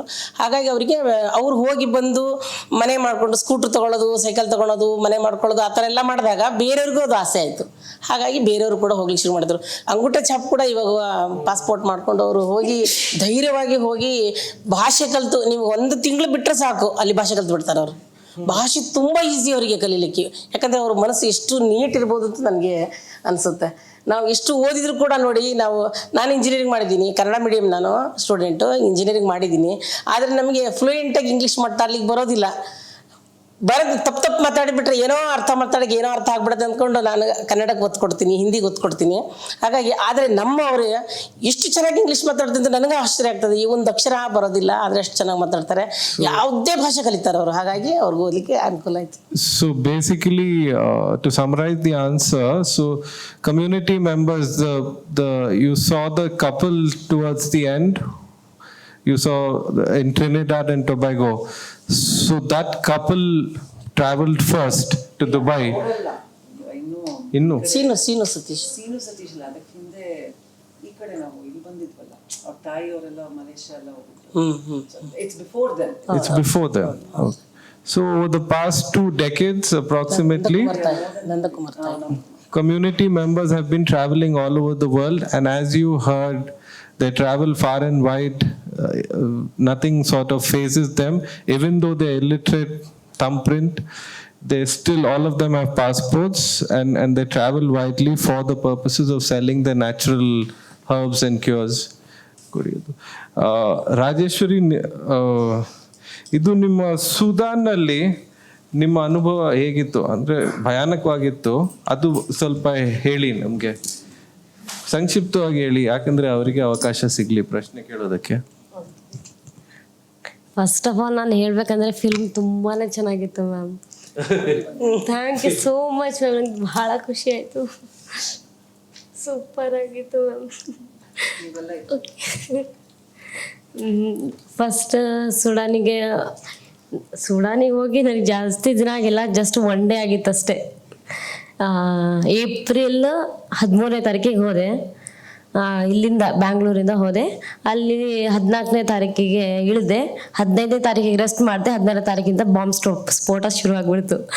ಇನ್ನೇನು ಬ್ಯಾಗ್ ಹಾಕ್ಕೊಂಡು ಎಲ್ಲ ಆಯುರ್ವೇದಿಕ್ ಹೇರ್ ಆಯಿಲು ಏನು ಆಫ್ರಿಕನ್ಸ್ ಅವ್ರ ಜೊತೆ ಹೆಂಗೆ ಮಾತಾಡಬೇಕು, ಏನು ಮಾಡಬೇಕು ಅಂತ ಇನ್ನೇನು ಹೊರಟಿದ್ದೆ. ಜಸ್ಟ್ ಇದು ಯಾವ ಪ್ರಾಡಕ್ಟ್ ಹೇಗೆ ಮಾರಬೇಕು, ಹೇಗೆ ಎಷ್ಟು ದುಡ್ಡು ಕೇಳಬೇಕು, ಎಷ್ಟು ಇಸ್ಕೊಂಡು ಬರಬೇಕು ಅಂತ ಕೇಳಿಬಿಟ್ಟು ಹೊರಟಿದ್ದೆ. ಅಷ್ಟರಲ್ಲಿ ಬಾಂಬ್ ಸ್ಫೋಟ ಶುರು ಆಗ್ಬಿಡ್ತು. One ನಿಮಿಷ. So basically she left on April 13th. April 14th she reaches Khartoum. Yes. And April 14th the civil war starts. She rested and then I think 15th rested 15th ಅಲ್ವಾ? 16 ಇಂದ start 16th, sorry, April 16th the civil war starts. So she was just figuring out how to market her products when the civil war starts, and she's trapped. Yes. ಆಮೇಲೆ ಎಲ್ಲ ಹೇಳಕ್ಕೆ ಶುರು ಮಾಡಿದರು, ಯಾರು ಹೊರಗಡೆ ಬರಬೇಡಿ, ಇನ್ನು ಎಲ್ಲ ಬಂದಾಗಿದೆ, ಫುಲ್ ಲಾಕ್ಡೌನ್ ಆಗಿಬಿಟ್ಟಿದೆ, ಯಾರು ಹೊರಗಡೆ ಬರಬೇಡಿ ಅಂತ ಹೇಳಿದಾಗ, ಇನ್ನೇನು ಸಂಜೆ ಅಷ್ಟೊತ್ತಿಗೆ ಓಪನ್ ಆಗುತ್ತೆ ಅಂತ ಹೇಳಿದಾಗ ನಾವು ರೂಮಲ್ಲೇ ಹಾಲ್ಟ್ ಆಗಿದ್ವಿ. ಮತ್ತು ಬೆಳಕರಿದು ಅವಾಗಲೂ ಹೋಗೋಕ್ಕೆ ಬಿಟ್ಟಿಲ್ಲ. ಊಟ ಮಾಡ್ತೀವಿ, ಏನಾದರೂ ಸಾಮಾನು ತೊಗೊಂಡು ಬರ್ತೀವಿ ಅಂತ ಹೇಳಿದರೆ ಇಲ್ಲ ಹೋಗಂಗಿಲ್ಲ, ನೀವಿಲ್ಲೇ ಏನಿದೆ ಅದನ್ನೇ ತಿನ್ಕೊಂಡಿರಿ, ಸಂಜೆ ಒಳಗೆ ಓಪನ್ ಆಗುತ್ತೆ ಅಂತ ಹೇಳಿದರು. ಮತ್ತು ಸಂಜೆ ಒಳಗೆ ಹಸ್ಕೊಂಡಿದ್ವಿ. ಫುಲ್ ಸುಸ್ತಾಗಿ ನಾನು ಬಂದು 2 ದಿನ ನನ್ಗೆ ಏನು ಅಂತಾನೆ ಹೊರಗಡೆ ಪ್ರಪಂಚ ಜಸ್ಟ್ ಬಂದು ಹಾಲ್ಟ್ ಆಗಿದ್ದೆ, ಹೊರಗಡೆ ತಿರ್ಗಾಡೇ ಇಲ್ಲ, ನೋಡೇ ಇಲ್ಲ. ಅಷ್ಟರಲ್ಲಿ ಒಂದೇ ದಿನ ಟ್ರಾಪ್ ಆಗಿಬಿಟ್ಟೆ. ಆಮೇಲೆ ಊಟ ಒಂದೇ ದಿನ ಬಂದ್ಬಿಟ್ಟು ನಮ್ಮ ಹಸ್ಬೆಂಡಿಗೆ ಬೈಕ್ ಶುರು ಮಾಡಿದೆ. ಒಂದೇ ದಿನ ಆಯಿತು, ಊಟ ಇಲ್ಲ ತಿಂಡಿ ಇಲ್ಲ, ನನಗೆ ಇಲ್ಲ ಸಾಯಿಸ್ತಿದೀಯಲ್ಲ, ನನಗೆ ಯಾಕೆ ಕರೆಸ್ತಿ ಅಂತ ನಾನು ಚೆನ್ನಾಗಿ ಬೈಕ್ ಶುರು ಮಾಡಿಬಿಟ್ಟೆ. So basically, they did not have access to food, so she was terribly hungry. So they were advised to rest till the evening and then they could head out. But they just couldn't. So she yelled at her husband, you know, why first day only I'm trapped like this. ಆಮೇಲೆ ಆ ಕಡೆ ಎಲ್ಲ announcement ಶುರು ಆಯಿತು, ಇನ್ನು open ಆಗೋದಿಲ್ಲ, ನೀವು ಎಲ್ಲೆಲ್ಲಿದ್ರೋ ಅಲ್ಲೇ ಹಾಲ್ಟ್ ಆಗಿರಿ, ಇನ್ನು ಮತ್ತೆ ಹೊರಗಡೆ ಹೋಗಿ ಬರಬೇಡಿ, ಅಕಸ್ಮಾತ್ ಹೊರಗೆ ಬಂದರೆ ನೀವು ಉಳಿಯೋದು ಕಷ್ಟ ಅಂತ ಹೇಳೋಕೆ ಶುರು ಮಾಡಿಬಿಟ್ರು. ಆಮೇಲೆ 1 ದಿನ ಆಯಿತು, 2 ದಿನ ಆಯಿತು, ನಾನು ಆಗಲೇ ಹೋಗ್ಬಿಟ್ಟಿದ್ದೆ, 3/4% ಜೀವ ಹೋಗ್ಬಿಟ್ಟಿತ್ತು ನಂದು, ಊಟ ಇಲ್ಲ ಏನೂ ಇಲ್ಲ. So the sort of this forced sort of confinement continued for 1 day, 2 day, many days, and she says that, you know, I became weak because I wasn't eating and 40% of energy I lost. ಆಮೇಲೆ 3 days ಆಯಿತು. ಆಮೇಲೆ 10 ನಿಮಿಷ ಅವಾಗೆಲ್ಲ ರಂಜಾನ್ ನಡೀತಿತ್ತು ಅಲ್ಲಿ, ತುಂಬ Muslims, ಅದು Muslims country ಅಲ್ವಾ, ಸೊ ರಂಜಾನ್ ನಡೀತಾ ಇತ್ತು. ಸಂಜೆ ಹೊತ್ತು ಅವರು ಉಪವಾಸ ಮುರಿಯೋ ಟೈಮಲ್ಲಿ ಒಂದು 10 ನಿಮಿಷ ಹೊರಗಡೆ ಹೋಗಿ ಅಂತ ಹೇಳಿದ್ರು, 3 ದಿನ ಆದಮೇಲೆ. ಆಮೇಲೆ ಹೊರಗಡೆ ಹೋಗಿ ನಮ್ಮ ಹಸ್ಬೆಂಡು ಬ್ರೆಡ್ಡು ನೀರು 2 ತೊಗೊಂಡು ವಾಪಸ್ ಬಂದರು. ನೆಕ್ಸ್ಟ್ ಡೇ ನಾನು ಮತ್ತೆ ಸಂಜೆ ಕಳಿಸ್ತೀನಿ ಅಂತ ಅವರು ಹೋಟೆಲ್ ಅವ್ರು ಹೇಳಿದಾಗ 2 ಬ್ರೆಡ್ಡು ಒಂದು ಬಾಟ್ಲ್ ನೀರು ತಂದಿಟ್ಟರು, ಮತ್ತೆ ಬಾಗ್ಲಾಕ್ಬಿಟ್ರು, ಮತ್ತೆ ತೆಗ್ದೇ ಇಲ್ಲ. ಅದು ಬ್ರೆಡ್ ತಿನ್ಕೊಂಡು ನೀರು ಕುಡ್ಕೊಂಡು ಮತ್ತೆ ರಾತ್ರಿ ಮಲಗಿದ್ವಿ. ಮತ್ತೆ ಬೆಳಗ್ಗೆ ಎದ್ದು ಓಪನ್ ಮಾಡ್ರಿ ಅಂದ್ರೆ ಮತ್ತೆ ಓಪನ್ ಮಾಡಿಲ್ಲ, ಮತ್ತೆ ಸಂಜೆನೆ ಓಪನ್ ಮಾಡ್ತೀವಿ ಅಂತ ಹೇಳಿದ್ರು. ಇದೇ ಮತ್ತೆ ಓಪನ್ ಮಾಡೇ ಇಲ್ಲ. ನೀವೇನಾದ್ರೂ ಹೊರಗಡೆ ಹೋದ್ರೆ ಸತ್ರ ನನಗೆ ಗೊತ್ತಿಲ್ಲ ಅಂತ ಹೇಳಕ್ ಶುರು ಮಾಡ್ಬಿಟ್ರು. So after 3 days they could step out for 10 minutes and her husband went and got bread and water and they were warned not to step outside. ಹೇಳಿದ್ಮೇಲೆ ಮತ್ತೆ ನೆಕ್ಸ್ಟ್ ಡೇ ಬಿಡ್ತಾರೆ. ಇನ್ನೂ 6 ಗಂಟೆ ಆಯಿತು, ಇನ್ನೇನು ಅವರು ಉಪವಾಸ ಮುರಿತಾರೆ ಅಂತ ಹೇಳ್ಬಿಟ್ಟು ನಾವು ವೇಟ್ ಮಾಡ್ತಿದ್ವಿ. ಬಟ್ ಬಿಟ್ಟೇ ಇಲ್ಲ. 5 ದಿನ, 3 ದಿನ, 4 ದಿನ, 5 ದಿನ, 6 ದಿನ ಊಟ ಇಲ್ಲ, ನಿದ್ದೆ ಇಲ್ಲ. ನಾನು ಚಾಪೆ ಹಾಸ್ಕೊಂಡು ಬಿದ್ದುಬಿಟ್ಟೆ ಕೆಳಗೆ. ಇನ್ನು ಕಣ್ಣು ಬಿಟ್ಟು ನೋಡೋದಷ್ಟೇ ನನ್ನ ಕೆಲಸ, ಏನು ಇಲ್ಲ. ನಮ್ಮ ಹಸ್ಬೆಂಡೇ ಎದ್ದು ಕೂರಿಸೋದು, ಮಲಗಿಸೋದು, ಅದೇ ಥರ ಮತ್ತೆ ಧೈರ್ಯ ಹೇಳೋದು, ಏನೂ ಆಗಲ್ಲ, ಏನು ಸಣ್ಣ ಸಣ್ಣ ಗೋಲಿ ಪಟಾಕಿ ಹೊಡಿತಿದ್ದಾರೆ, ಏನು ರೋಡ್ ರಿಪೇರಿ ಮಾಡ್ತಿದ್ದಾರೆ ಅಂತ ಅನ್ಕೊಂಡು ಸುಮ್ಮನೆ ಮಲ್ಕೊಂಡ್ಬಿಡು ಅಂತ ಹೇಳಿದ್ರು ನನಗೆ. ಆ ಧೈರ್ಯದ ಮೇಲೆ ನಾನು ಸುಮ್ಮನೆ ಕುತ್ಕೊಂಡಿರ್ತಿದ್ದೆ. So her husband constantly reassured her that it's something very minor that's happening outside, but the situation continued where they were confined to their rooms for almost a week now. Full week ಆಗ್ಬಿಟ್ಟೆ. ಆಮೇಲೆ ಇನ್ನೇನು ಬದುಕಲ್ಲ, ನನ್ನ ಮಕ್ಳನ್ನ ನೋಡಲ್ಲ, ನಮ್ಮ ಫ್ಯಾಮಿಲಿನ ನಾನು ನೋಡೋಕ್ಕಾಗಲ್ಲ, ಮುಗೀತು ನನ್ನ ಕತೆ ಅನ್ಕೊಂಡು 7 days 8 days ಆಯಿತು ರೂಮಲ್ಲಿ, ಒಂದೇ ರೂಮಲ್ಲಿ. ಈ ಕಡೆ ತಿರ್ಗಿದ್ರೆ ಅದೇ ಗೋಡೆ, ಈ ಕಡೆ ತಿರ್ಗಿದ್ರೆ ಅದೇ ಗೋಡೆ, ಬಾಗ್ಲು ತೆಗಿಯಂಗಿಲ್ಲ, ಡಬ್ ಅಂತ ಬರೀ ಗೋಲಿ ಸೌಂಡು, ಬಾಂಬ್ ಸೌಂಡು. ಬಾಗ್ಲು ತೆಗ್ದು ನೋಡಿದ್ರೆ 2-3 ಏನು ಸತ್ತು ಬಿದ್ದಿರೋ ಹೆಣಗಳು ಬಿದ್ದಿರೋವು. ಅದನ್ನ ನೋಡ್ಬಿಟ್ಟು ಇನ್ನೊಂದು ಬದುಕು ಹೋಗೋದೇ ಇಲ್ಲ ಅಂತ ಅನ್ಸ್ಬಿಟ್ಟಿದ್ದು. ಆಮೇಲೆ ಇನ್ನೇನು ಜಸ್ಟ್ 1% 2% ನನ್ನ ಫೋನಲ್ಲಿ ಚಾರ್ಜಿಂಗ್ ಇತ್ತು. ಜಸ್ಟ್ ತಕ್ಷಣ ವಾಟ್ಸಪ್ ಆನ್ ಮಾಡಿದೆ, ಅಮ್ಮಂಗೆ ಹೇಳಿದೆ, ಅಮ್ಮ ಇಷ್ಟು ದಿನ ನಾನು ಏನು ಹೇಳಿರಲಿಲ್ಲ ಇಲ್ಲಿ, ಇವಾಗ ನಾನು ಹೇಳ್ತಾ ಇದ್ದೀನಿ, ನನಗೆ ಇಷ್ಟು ತುಂಬ ಭಯಾನಕವಾಗಿ ಆಗ್ತಿದೆ, ನನಗೆ ನೀನೇ ಹೆಲ್ಪ್ ಮಾಡಬೇಕು, ನಾನು ವಿಡಿಯೋ ಮಾಡಿ ಕಳಿಸ್ತೀನಿ, ನೀನು ಏನು ಮಾಡ್ತೀರ ನನಗೆ ಗೊತ್ತಿಲ್ಲ, ಇಲ್ಲಿಂದ ಕರ್ಸ್ಕೊಂಡ್ಬಿಡು ಅಂತ ಹೇಳಿದೆ ನಾನು. ಆಮೇಲೆ ಅವರು ಜಸ್ಟ್ 2% ಚಾರ್ಜಿಂಗ್ ಇತ್ತು, ನಾನು ವಿಡಿಯೋ ಮಾಡಿ ಕಳಿಸ್ದೆ, ಫುಲ್ಲು ರಿಕ್ವೆಸ್ಟ್ ಮಾಡಿ ಗೌರ್ಮೆಂಟ್ಗೆ ರಿಕ್ವೆಸ್ಟ್ ಮಾಡಿ ಕಳಿಸ್ದೆ. ಆಮೇಲೆ ಅದೇನೋ ಫೋನ್ ಸ್ವಿಚ್ ಆಫ್ ಆಯ್ತು, ಆಮೇಲೆ ಸ್ಟಾಪ್ ಆಯ್ತು. 4-5 ದಿನ ಮತ್ತೆ ಇಲ್ಲ. ಅದೇ ಬಾತ್ರೂಮ್ ನೀರು ಕುಡ್ದಿದ್ದು 5 ದಿನ, ಜಸ್ಟ್ ಬಾತ್ರೂಮ್ ನೀರು, ಒಂದೊಂದೇ ಹನಿ. I think that was evident. So she was drinking the water from the bathroom. But before that, I mean, so they were confined in a small room. If you look out from this window, the same view, this window, and she also saw some dead bodies. So it was a frightful situation. Her battery was almost completely drained. When she had 2% battery, she made a video, sent it to her mother, that now somehow you should get me out, otherwise I'm going to die here. So ಅದಾದ್ಮೇಲೆ ಇನ್ನೇನು phone switch off ಆಯ್ತು, ಏನೂ ಇಲ್ಲ. ಆಮೇಲೆ bomb ಸ್ಫೋಟ ಆಗಿ ಅಲ್ಲಿಂದ electricity full Sudan ಕತ್ಲಲ್ಲಿ ಮುಳುಗೋಯ್ತು. ಎಲ್ಲೂ ಎಲೆಕ್ಟ್ರಿಸಿಟಿ ಇಲ್ಲ ಅಂದ್ರೆ ನೀರಿಲ್ಲ, ಮೊಬೈಲ್ ಚಾರ್ಜ್ ಇಲ್ಲ, ಏನೂ ಇಲ್ಲ, ಆ ಥರ ಆಗ್ಬಿಡ್ತು. ಮತ್ತೆ ನೀರಿನ ಟ್ಯಾಂಕಿಗೆ ಹೊಡ್ಬಿಟ್ಟು ನೀರು ಬಂದಾಯ್ತು, ಏನೂ ಇಲ್ಲ, ಫುಲ್ ಕತ್ಲಾಗ್ಬಿಡ್ತು. ನಾವ್ ಎಲ್ಲಿ ಹೋಗ್ಬೇಕು, ಏನ್ ಮಾಡ್ಬೇಕು, ಮನೆ ಇದು ರೂಮಿಂದ ಹೊರಗಡೆನೆ ಹೋಗಕ್ ಬಿಡ್ತಾ ಇಲ್ಲ. ಒಂದ್ಸಲ ಏನ್ ಮಾಡ್ಬಿಟ್ರು, ಓನರು ಬೀಗ ಹಾಕಿ ಹೋಗ್ತಾ ಇದ್ರು ನಮ್ಮನ್ ಬಿಟ್ಟು. ಎಲ್ಲಿ ಹೋಗ್ತೀರಾ ಅಂತ ಹೇಳಿದ್ರೆ, ಇಲ್ಲಿ ಸಂಜೆ ಹೊತ್ತು ಬಾಂಬ್ ಬೀಳುತ್ತೆ, ನೀವು ಸತ್ರ ಸಾಯ್ರಿ, ನಾನು ಓಡ್ ಹೋಗ್ತೀನಿ, ನೀವು ಬದುಕ್ಬೇಕು ಅಂದ್ರೆ ಇಲ್ಲಿಂದ ಓಡೋಗ್ಬಿಡ್ರಿ, ಸಾಯ್ಬೇಕು ಅಂದ್ರೆ ಇಲ್ಲೇ ಇರಿ ಅಂತ ಹೇಳ್ಬಿಟ್ರು. ಹೋಯ್ತು ನಮ್ ಜೀವ ಅಲ್ಲೇ, ಅದ್ ಮಾತು ಕೇಳಿ ಜೀವ ಹೋಗ್ಬಿಡ್ತು. ಆಮೇಲೆ ಆಯ್ತು, ಇನ್ನೇನು ಮಾಡಕ್ಕಾಗಲ್ಲ ಅಂತ ಹೇಳ್ಬಿಟ್ಟು ನಾವು ಆ ಜಾಗ ಬಿಟ್ಟು ಇನ್ನು ಸ್ವಲ್ಪ ವಾರ ನಿಂತ್ಕೊಂಡು ಅವಾಗ ಬೇಗ ಬೇರೆ ರೂಮಿಗೆ ಶಿಫ್ಟ್ ಆದ್ವಿ. ಇನ್ನೇನು ತಿರುಗೋಷ್ಟರಲ್ಲಿ ಹೆಣಗಳು ಫುಲ್ಲು, ಗೋಲಿಗಳು ರೋಡ್ ಮೇಲೆ ಹಂಗೆ ರಾಶಿ ಬಿದ್ದಿದ್ದಾವೆ. ಅದನ್ನ ನೋಡ್ಬಿಟ್ಟು ಅಲ್ಲೇ ತಲೆ ಸುತ್ತ ಬೀಳೋದು ಒಂದು ಬಾಕಿ ಇತ್ತು. So these things that she's describing are quite overwhelming. So one important point that she made is where they were staying, the owner was locking the entrance from the outside and going away. So they were forced to shift the room. And while they were shifting this, on the road, they saw rashi, heaps and heaps of bodies, dead bodies. Yes. Because of the civil war. Yes. So, these are, I don't know, these are quite overwhelming. One after the other, Rajeshwari is recounting these things. So, ಆಮೇಲೆ ನಿಮ್ಮ ಇದು ಹೇಗಾಯ್ತು? ಆಮೇಲೆ ಹೊರಗಡೆ ಇಂಡಿಯಾದಲ್ಲಿ ಏನ್ ನಡೀತಿದೆ ಅಂತ ನನಗೆ ಗೊತ್ತಾಗಿಲ್ಲ. ಆಮೇಲೆ ನಮ್ಮ ಬೇರೆ ರೂಮಿಗೆ ಶಿಫ್ಟ್ ಆದಾಗ ಅಲ್ಲಿ ಒಂದು ಸ್ವಲ್ಪ ಜನರ ಹತ್ರ ಪವರ್ ಬ್ಯಾಂಕ್ ಅದು ಇತ್ತು. ಜಸ್ಟ್ 2% 3% ಚಾರ್ಜಿಂಗ್ ಮಾಡಿ ನಾನು ಮತ್ತೆ ಮೆಸೇಜ್ ಅಮ್ಮ ಅವ್ರಿಗೆ ಹಾಕಿದಾಗ ನಾವು ಕೆಲಸ ಮಾಡ್ತಿದೀವಿ, ಏನು ತೊಂದರೆ ತಗೋಬೇಡ ಅಂತ. ಆಮೇಲೆ ಮಧು ಮೇಡಮ್ ಅವರು ಮತ್ತೆ ಕಾಂಟ್ಯಾಕ್ಟ್ ಮಾಡಿದ್ರು. ಅವ್ರು ಎಷ್ಟು ಟೆನ್ಷನ್ ಆಗ್ಬಿಟ್ಟು ಅಂದ್ರೆ, ನಾನು ಅಷ್ಟು ಟೆನ್ಷನ್ ಇರ್ಲಿಲ್ಲ, ಮೇಡಮ್ ಅಷ್ಟು, ಅಮ್ಮ ಅಷ್ಟು, ಮತ್ತೆ ನಮ್ಮ ಸಿಸ್ಟರು ಅಷ್ಟೇ ಬಹಳ ಸ್ಟ್ರಗಲ್ ಪಟ್ಬಿಟ್ರು. ಅವರಂತೂ ಅವರು ಮತ್ತೆ ಅಮ್ಮ ಹತ್ತತ್ತೆ ಕಳಿಸೋರು, ವಾಯ್ಸ್ ರೆಕಾರ್ಡ್ ಇಷ್ಟು ಲೀಸ್ಟ್ ಆನ್ ಮಾಡಿದ ತಕ್ಷಣ ಲೀಸ್ಟ್ ಬಂದ್ಬಿಡೋದು, ಅಷ್ಟರಲ್ಲಿ 2-3% ಚಾರ್ಜಿಂಗೇ ಖಾಲಿ ಆಗ್ಬಿಡೋದು. ನಾನು ಅವ್ರ ಮಾತೆಲ್ಲ ಕೇಳ್ತಿರ್ಲಿಲ್ಲ, ಜಸ್ಟ್ ನಾನು ರೆಕಾರ್ಡ್ ಮಾಡಿ ಕಳಿಸ್ಬಿಡ್ತಿದ್ದೆ, ಫೋನ್ ಸ್ವಿಚ್ ಆಫ್ ಮಾಡಿ ಇಟ್ಕೊಂಡ್ಬಿಡ್ತಿದ್ದೆ. ಜಸ್ಟ್ 1% ಆದ್ರೂ ಇಟ್ಕೊಳ್ಳಿ, ಮತ್ತೆ ಯಾವಾಗಾದ್ರೂ ಕಳ್ಸಕ್ ಬೇಕಾಗತ್ತೆ ಅಂತ ಹೇಳ್ಬಿಟ್ಟು.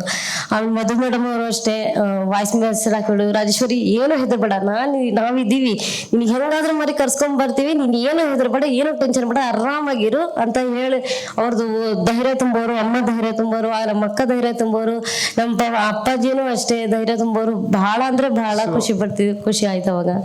So in response to her frantic pleas, her mother Madhu, her elder sister over here, constantly reassured her that they were doing their best.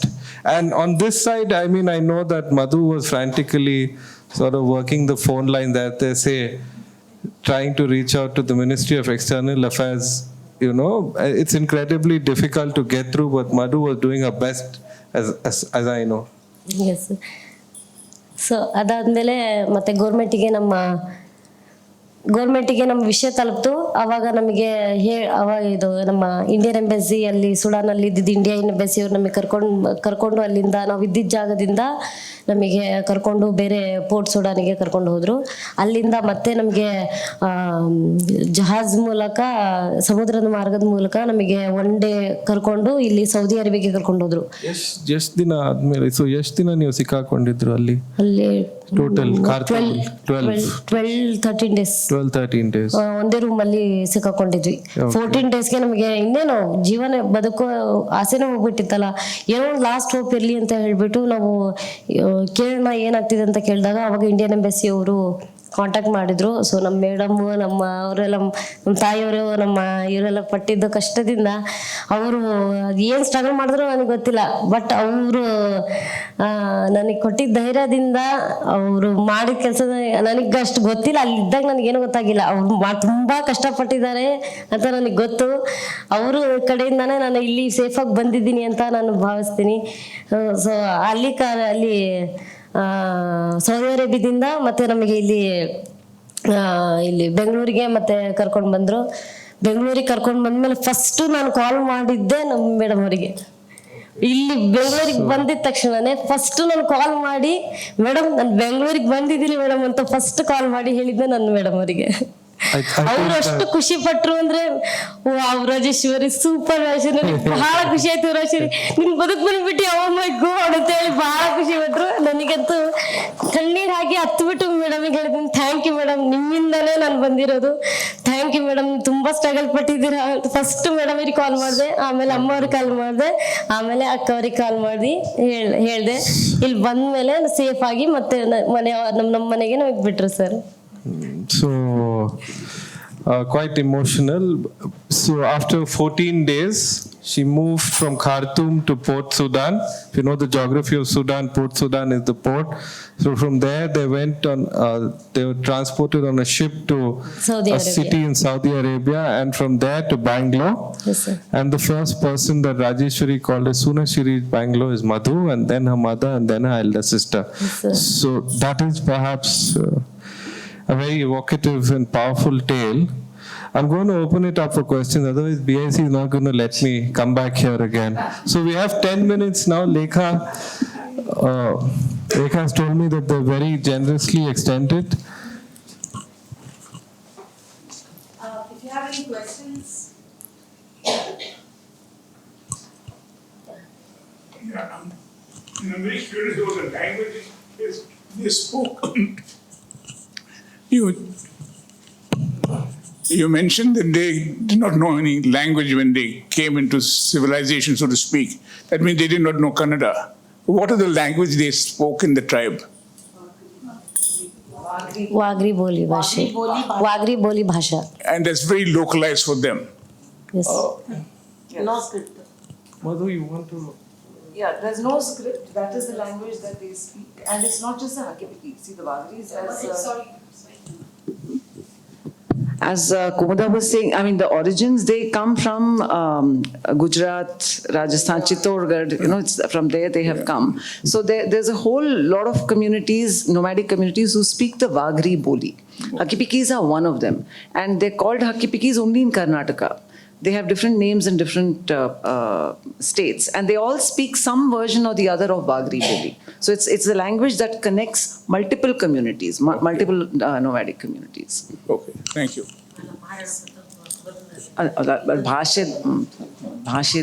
So I had the same question the sir had. So I came from the Wagar Prant in Rajasthan, which is the these two districts, the Banswara and Dungarpur. So there the tribal community speaks the Wagri language, and I just was curious when I read the title, the Kannada and Wagri Boli. So I came to know about more how like Wagri is connected to the Karnataka state. Yeah, I understand like the local folk songs that were there. So around 50 to 60% I can understand the words what they are speaking, because I think folk songs can travel much more and don't enter much. Thank you. Thank you. ನಿಮ್ಮ number ಕೊಡಿ sir. She wants your number. Talk to you.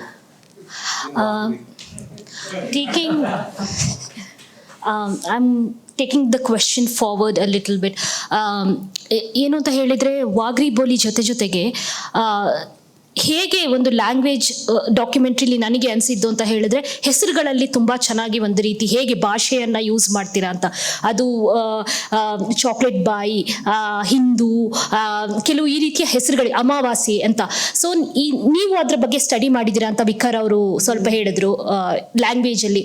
So ಅದನ್ನು ಒಂದು ಭಾವನಾತ್ಮಕ ಸಂಬಂಧ language ಜೊತೆಗೆ ಹೇಗಿದೆ ಅನ್ನೋದನ್ನ ಸ್ವಲ್ಪ ಇದು ಮಾಡ್ತೀರಾ? ಹೇಗೆ language over the years, how has it changed the relationship between language and people? ಅಂದ್ರೆ ಹೆಸರು ಆತರ ಯಾಕೆ ಇಡ್ತಾ ಇದ್ರು ಅಂತಾನ ಅದು ಸಹ ಹಾಗೆ ಭಾಷೆ ಅನ್ನೋದು ಎಷ್ಟು ಇಂಪಾರ್ಟೆಂಟ್ ಅಂದ್ರೆ ಅವ್ರು ಮೆನ್ಷನ್ ಮಾಡಿದ್ರು ಎಜುಕೇಶನ್ ಒಂದು ಆಯಾಮದಲ್ಲಿ, ಬಟ್ ಡಿಫ್ರೆಂಟ್ ಆಯಾಮಗಳಲ್ಲಿ ಲ್ಯಾಂಗ್ವೇಜ್ ಅನ್ನೋದು ಈಗ ಮಕ್ಕಳೆಲ್ಲ ಕನ್ನಡದಲ್ಲಿ ಮಾತಾಡ್ತಾ ಇದ್ರು, ಕೆಲವರು ವಾಗ್ರಿ ಬೋಲಿಯಲ್ಲಿ ಹಿರಿಯರು ಮಾತಾಡ್ತಾ ಇದ್ದಿದ್ದು, ಇನ್ ಕೆಲವರು ತಮಿಳಿಗೆ ಸ್ವಲ್ಪ ಮಧ್ಯದಲ್ಲಿ ಶಿಫ್ಟ್ ಆದ್ರು. ಸೊ ಒಂದು ಭಾಷೆ ಅನ್ನೋದು ಕಮ್ಯುನಿಟಿಗೆ ಹೇಗೆ ಅದು ಒಂದು ರೀತಿ ಒಂದು ಬಾಂಧವ್ಯ ಹೇಗಿದೆ ಅನ್ನೋದ್ರ ಬಗ್ಗೆ ನೀವು ಉತ್ತರ ಕೊಡಬೇಕು. ಮೇಡಮ್ ನೀವು ಸಹ ಹೇಳ್ಬೋದು, ಇಬ್ರಲ್ಲಿ ಯಾರಾದ್ರೂ. ನಮಗೆ ಯಾವ ಥರ ಹೆಸರಿಡಬೇಕು ಅಂತ ಗೊತ್ತಿಲ್ಲ. ಫಸ್ಟ್ ಆಫ್ ಆಲ್ ಎಜುಕೇಶನ್ ಅಂತ ಮೊದಲೇ ಹೇಳ್ಬಿಟ್ಟೆ. ಭಾಷೆ ಬಗ್ಗೆ ಭಾಷೆ ಭಾಷೆ ಅದು ಯಾವ ಥರ ಬಾಂಧವ್ಯ ಅಂದರೆ ನಿಮ್ಗೆ ಹೇಗೆ ಅದೊಂದು ಏನೋ ಏನಂತಾರೆ ಗುರುತು, ಒಂದು ರೀತಿ ಅದೊಂದು ಐಡೆಂಟಿಟಿ ಸಹ ಕೊಡುತ್ತೆ. ಅದು ಭಾಷೆ ನೀವು ಹೇಳುದು ಭಾಷೆಯಿಂದ ನೀವು ಕಲಿಕೆ ಸಾಧ್ಯ, ಎಜುಕೇಶನ್ ಸಾಧ್ಯ ಆಗ್ಲಿಲ್ಲ ಅಂತ, ಬಟ್ ಆದ್ರೂ ಸಹ ಭಾಷೆನೂ ಮುಖ್ಯ. ನಿಮ್ಮ ಭಾಷೆ ನಿಮಗ್ ಬಹಳ ಮುಖ್ಯ. ಸೊ ನಿಮಗೂ ಮತ್ತೆ ನಿಮ್ಮ ಭಾಷೆಗೂ ಏನ್ ಬಾಂಧವ್ಯ ಇದೆ, ಏನ್ ಸಂಬಂಧ ಇದೆ ಅಂತ ಕೇಳ್ತಿದ್ದಾರೆ. ಇದಕ್ಕೆ ಉತ್ತರವಾಗಿ ಹೇಳಬೇಕು ಅಂದರೆ ನಮ್ಮ ಭಾಷೆ, ಯಾವುದೇ ಒಂದು ಸಮುದಾಯ ಇರ್ಬೋದು, ಅವರಿಗೆ ಭಾಷೆ ಮುಖ್ಯ ಆಗಿರುತ್ತೆ. ಆ ಸಂಸ್ಕೃತಿ ಅವರಲ್ಲಿ ಉಳ್ಕೊಂಡಿರುತ್ತೆ, ಆ ಭಾಷೆ ಅವರಲ್ಲಿ ಉಳಿಸ್ಕೊಂಡಿರುತ್ತೆ. ಆ ಭಾಷೆ ಸಂಸ್ಕೃತಿಯಿಂದ ನಾವು ಇಂಥ ಸಮುದಾಯ ಅಂತ ಸರ್ಕಾರ ನಮ್ಮನ್ನು ಗುರುತು ಮಾಡುತ್ತೆ. ಹಾಗಾಗಿ ನಮಗೆ ಭಾಷೆ ಮೊದಲು ನಾವು ಅದನ್ನು ಉಳಿಸ್ಕೋಬೇಕು, ಯಾಕಂದರೆ ಲಿಪಿ ಇಲ್ಲದೆ ಇರೋದ್ರಿಂದ. ಹಾಗಾಗಿ ನಮಗೆ ಆ ಭಾಷೆ ಉಳಿಸ್ಕೋಬೇಕು, ಬೆಳೆಸ್ಕೋಬೇಕು ಅಂತ ಹೇಳಿದರೆ ನಾವು ಎಜುಕೇಷನ್ ಮಾಡಿದ ತಕ್ಷಣ ಭಾಷೆ ಮರ್ತೋಗ್ಬಿಡ್ತೀವಿ. ನಾವು ನಾಗರಿಕತೆಗೆ ಬಂದಿದ್ದ ತಕ್ಷಣ ನಾವು ಸಂಸ್ಕೃತಿ ಬಿಟ್ಬಿಡ್ತೀವಿ, ಭಾಷೆ ಬಿಟ್ಬಿಡ್ತೀವಿ. ಹಾಗಾಗಿ ನಮ್ಮದು ಮರುಗು ಭಾಷೆ ಆಗ್ತಾಯಿದೆ. ಹಾಗಾಗಿ ಈಗ ಕಲ್ತಿರೋಂಥವ್ರು ಏನಿದ್ದೀವಿ, ಬೆರಳೆಣಿಕೆಯಷ್ಟು ಜನ ನಾವು ಕಲಿತಾ ಇದ್ದೀವಿ. ಹಾಗಾಗಿ ನಮ್ಮ ತಲೆ ಮೇಲೆ ನಮ್ಮ ಭಾರ ಇದೆ ಅಂತ ಅನ್ಕೋತೀನಿ. ಹಾಗಾಗಿ ನೋಡಿ, ನಾನು ಕೂಡ ನಮ್ಮ ಸಮುದಾಯದ ಬಗ್ಗೆ ಪುಸ್ತಕ ಬರೆದಿದ್ದೀನಿ.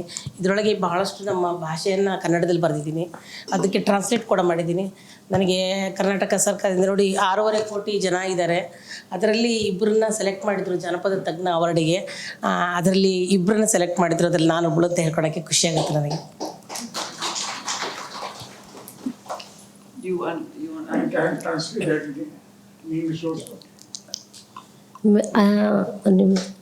ಟ್ರಾನ್ಸ್ಲೇಟ್ ಮಾಡ್ಬಿಡ್ಲಾ? ಅವ್ರು ಹೇಳಿದ್ದು ನಿಮ್ಮ ಮೈಂಡ್ ಟ್ರಾನ್ಸ್ಲೇಟ್ ಮಾಡಿ. Basically she's saying that language is important. It is through language that we also our whether it's our culture, our traditions, our identity is also nurtured through language. So it is important that we hold on to our language. We might get educated and learn other languages, but it's also important to retain our language because that is us, that is our identity. Idakondu add martini nanu. I don't know how many of you have heard of G.N. Devi. G.N. Devi, yeah. So G.N. Devi, who runs the Bhasha Center, he has focused a lot on the Wagri, on preserving, because he's of course they're doing a huge, there's a huge project of trying to preserve different languages of different communities, and the Wagri Boli is one of the ones that he is trying to. ನನ್ನನ್ನು interview ಮಾಡಿದ್ರು madam, ಮನೆಗೆ ಬಂದು interview ಮಾಡಿ ಆ ಭಾಷೆ ಬಗ್ಗೆ ಒಂದು documentary ಮಾಡಿ ಅದು ಯೂಟ್ಯೂಬಲ್ಲಿ ಸಿಗ್ತದೆ. G.N. ಕಳಿಸ್ಕೊಟ್ಟಿದ್ರು, ನಂಗೆ ತುಂಬ ಖುಷಿಯಾಗುತ್ತೆ. ನನಗೆ ಆ ಸಮುದಾಯದಲ್ಲಿ ಹುಟ್ಟಿರೋದ್ರಿಂದ ನನಗೆ ಆ ಭಾಷೆ ಎಲ್ಲ ನನಗೆ ಗೊತ್ತಾಗುತ್ತೆ. ನಾನು ಈಸಿಯಾಗಿ ಕನ್ನಡದಲ್ಲಿ ಬರಿತೀನಿ. ನನಗೆ ಎಷ್ಟು ಖುಷಿಯಾಗುತ್ತೆ ಅಂದರೆ, ದೇವರು ನನಗೆ ಪೂರ್ವಜನ್ಮದ ಸಂಸ್ಕಾರ ಆ ಸಮುದಾಯದಲ್ಲಿ ಹುಟ್ಟಿದ್ದೀನಿ. ನಾನು ಎಜುಕೇಷನ್ ಮಾಡಿದ್ದು ನನ್ನ ಹೊಟ್ಟೆಪಾಡಿಗಾಯಿತು. ಆದರೆ ನಾನು ನನ್ನ ಸಮುದಾಯದಲ್ಲಿ ನನ್ನ ಕಮ್ಯುನಿಟಿಯ ಭಾಷೆಯಲ್ಲಿರುವಂಥ ಸಮೃದ್ಧವಾದ ಜಾನಪದ ಇದೆ. ನಾನು ಎಷ್ಟು ವರ್ಷ ಬರೆದು ಮುಗಿಯೋದಿಲ್ಲ. ಅದು ಬರಿತಾ ಇದ್ದಿದ್ದರಿಂದ ನಾನು ಚಿಕ್ಕ ವಯಸ್ಸಿನಿಂದನೇ ಈಗ ನನಗೆ ಯಾವ ಮಟ್ಟದಲ್ಲಿ ತಲುಪಿದ್ದೀನಿ ಅನ್ನೋದು ನನಗೆ ಎಷ್ಟು ಖುಷಿಯಾಗುತ್ತೆ ಅಂದರೆ, ನಾನು ಎಲ್ಲೋ ಆಕಾಶದಲ್ಲಿ ತಿರುಗಾಡ್ತಿದ್ದೀನಿ ಅನ್ನಿಸ್ತದೆ. ನನಗೆ ಅಷ್ಟು ಖುಷಿಯಾಗುತ್ತೆ ನನಗೆ. ಯಾಕಂದರೆ ತುಂಬ ಜನ ನನ್ನನ್ನು ರೆಕಗ್ನೈಸ್ ಮಾಡ್ತಾ ಇದ್ದಾರೆ. ಆಮೇಲೆ ದೆಹಲಿಯಿಂದ ಸಾಹಿತ್ಯ ಅಕಾಡೆಮಿ ಕೂಡ ನನ್ನನ್ನು ಬರಮಾಡ್ಕೊಳ್ತು. ನೋಡಿ, ಫಸ್ಟ್ ಟೈಮ್ ನಾನು ಪ್ಲೇನಲ್ಲಿ ಹೋಗಿ ಅಲ್ಲಿ ನನ್ನ ಭಾಷೆಯಲ್ಲಿ ಮಾತಾಡಿ ಅದನ್ನು ಹಿಂದಿಯಲ್ಲಿ ಟ್ರಾನ್ಸ್ಲೇಟ್ ಮಾಡೋದು ಎಷ್ಟು ಖುಷಿಯಾಗುತ್ತಲ್ಲ. ನಮ್ಮ ಭಾಷೆಯಲ್ಲಿ ನಾವು ಮಾತಾಡಿ ಅದನ್ನು ಹಿಂದಿಯಲ್ಲಿ ಟ್ರಾನ್ಸ್ಲೇಟ್ ಮಾಡೋದು. ಅಲ್ಲಿ ಜನ ನಮ್ಮನ್ನು ಮತ್ತೆ ಕರೀತಾರೆ, 2 ಸಲ ಕರೆದು. ಈಗ ನೋಡಿ, ನಿಮ್ಮ ಮಗಳು ಭೋಪಾಲಿಗೆ ಹೋಗ್ತಾ ಇದ್ದಾಳೆ, ಈಗ ಅವಳು ಕೂಡ ಬರಿತಾ ಇದ್ದಾಳಲ್ಲ. ನನ್ನ ಇನ್ಸ್ಪಿರೇಷನಿಂದ ಅವಳಿಗೂ ಬರ್ಸೋದು ಕಲಿಸ್ತಾ ಇದ್ದೀನಿ, ನನ್ನ ದೊಡ್ಡ ಮಗಳಿಗೂ ಬರ್ಸೋದು ಕಲಿಸ್ತಾ ಇದ್ದೀನಿ. ಈಗ ಭೋಪಾಲಿಗೆ 3ನೇ ತಾರೀಕಿಂದ 3, 4, 5, 6 ಅಲ್ಲಿಗೆ ಹೋಗ್ತಾ ಇದ್ದಾಳೆ. ನನಗೆ ಎಷ್ಟು ಖುಷಿ ಆಗುತ್ತಲ್ವಾ, ನಮ್ಮ ಭಾಷೆಯಿಂದ ನಾವು ಮೇಲೆ ಹೋಗ್ತಾ ಇದ್ದೀವಿ.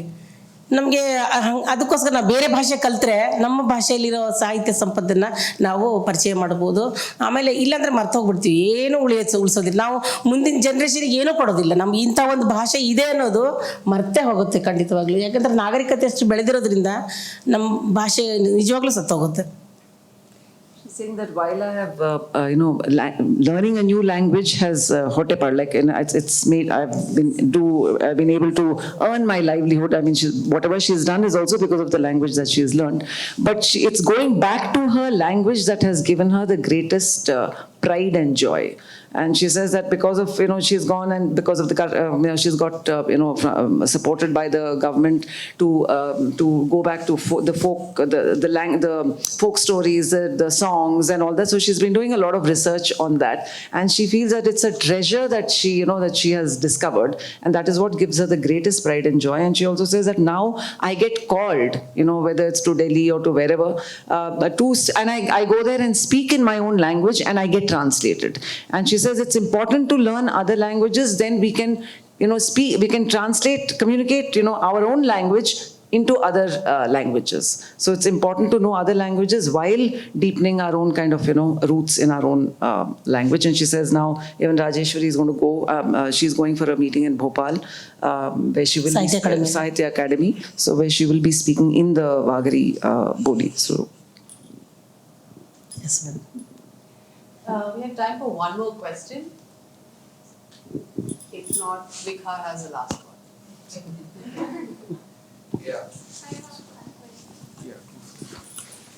But I still get to ask my questions.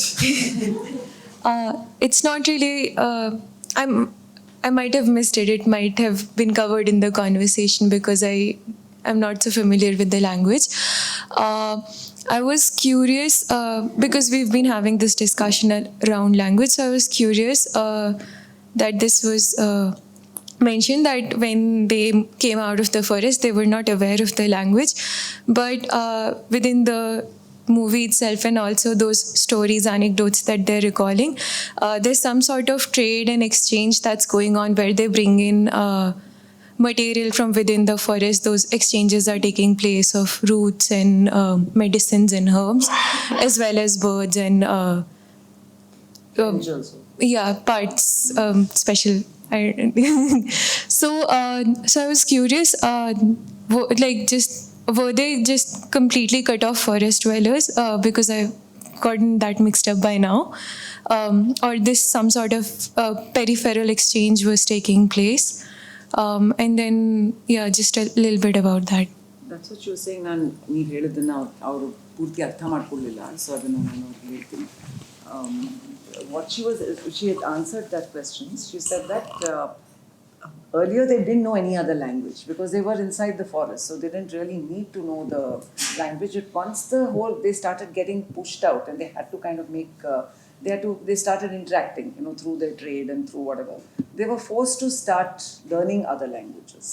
So it was, they didn't know the language, but because trading is their entrepreneur, that is their main that's how they survived apart from hunting. So because of that, and they had to deal with different kinds of communities, they were forced to start learning languages. And that's what she also said, that she's so she says that I myself don't know English, and these are people who've not, and I've studied, I've done my engineering, but these are people who are not literate, and yet they've learned so many languages, and they just need 2 weeks, they go to a new country and they're able to learn the language.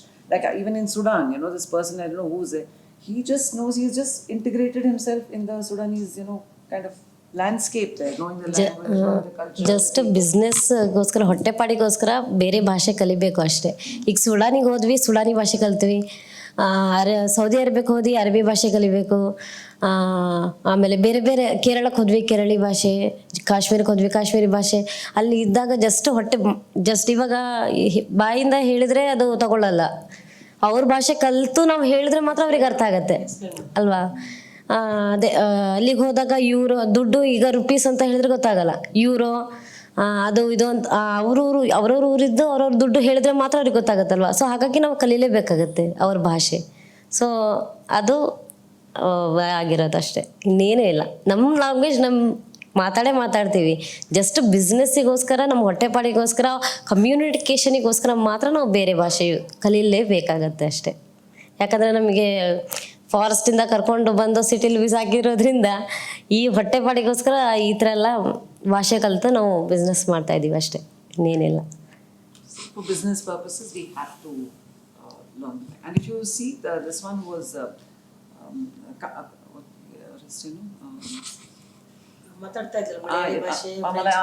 she speaks, if you notice, there are many languages here. So in a way, that's what we try to show through the film, that how naturally they speak so many different languages. And in that one little, we shot for about 1 hour, I think. In that she spoke Malayalam, she spoke Tamil, she spoke English, whatever English that she spoke. And of course she spoke Wagri. So, they're able to kind of just speak multiple languages. She's really linguist. So the last question I have the privilege, I suppose. So Rajeshwari, ನಿಮಗೆ ತಿರುಗಾ ಅವಕಾಶ ಸಿಕ್ಕಿದ್ರೆ ಸುಡಾನ್ಗೆ ಹೋಗ್ತೀರಾ? So will you go back to Sudan if you get a chance? No. So I think on that we can conclude this evening. Thank you Madhu, thank you Rajeshwari, thank you so much Kumuda. Thank you all. Thank you sir, thank you so much sir.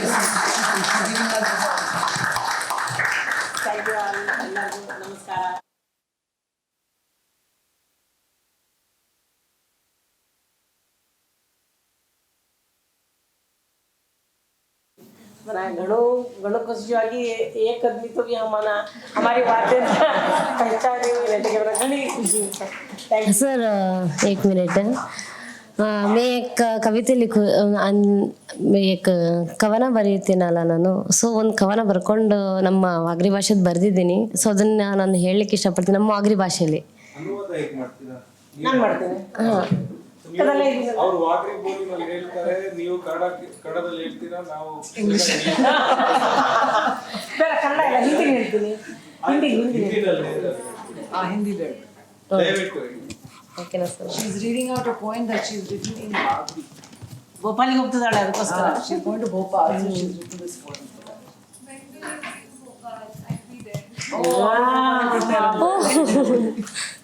Nice, thank you. She's going now. ಯಾವಾಗ ಹೋಗ್ತಾರೆ? 2ಕ್ಕೆ ಹೋಗ್ತಾಳೆ, 2nd August. Can you join to clap with me? Okay? Yes. Mic ದಲ್ಲಿ okay?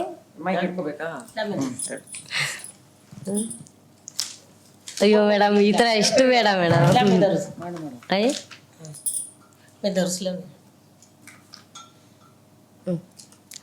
ಓ ಬಾಯಿ ಯಾವಲ್ಲಿ, ಓ ಬಾಯಿ ಯಾವಲ್ಲಿ, ಮಾರಿ ವಾತೆ ಖಂಜಲ್ಲಿ, ಮಾರಿ ವಾತೆ ಖಂಜಲ್ಲಿ, ವಹಣ ಖತ್ರ ಬಾವ್ರಿ ಜೈರೋಸ್ಲಿ, ವಹಣ ಖತ್ರ ಬಾವ್ರಿ ಜೈರೋಸ್ಲಿ, ಖಂದಾರು ಪಳ್ಳಿ ಜೈರೋಸ್ಲಿ, ಖಂದಾರು ಪಳ್ಳಿ ಜೈರೋಸ್ಲಿ, ಪಿಶಾಬಿ ಪಳ್ಳಿ ಜೈರೋಸ್ಲಿ, ಪಿಶಾಬಿ ಪಳ್ಳಿ ಜೈರೋಸ್ಲಿ, ಓ ಬಾಯಿ ಯಾವಲ್ಲಿ, मारी बातें खमजली, कदे आवश्यकी मालूम कोई नीले, कदे आवश्यकी मालूम कोई नीले, लड़का भी भूख्या बैठूसली, लड़का भी भूख्या बैठूसली, पेट न पट्टी बांधिन ले, पेट न पट्टी बांधिन ले, खांस भी हो तू उड़ जासली, खांस भी हो तू उड़ जासली, ओ बाई आवली, मारी बातें खमजली,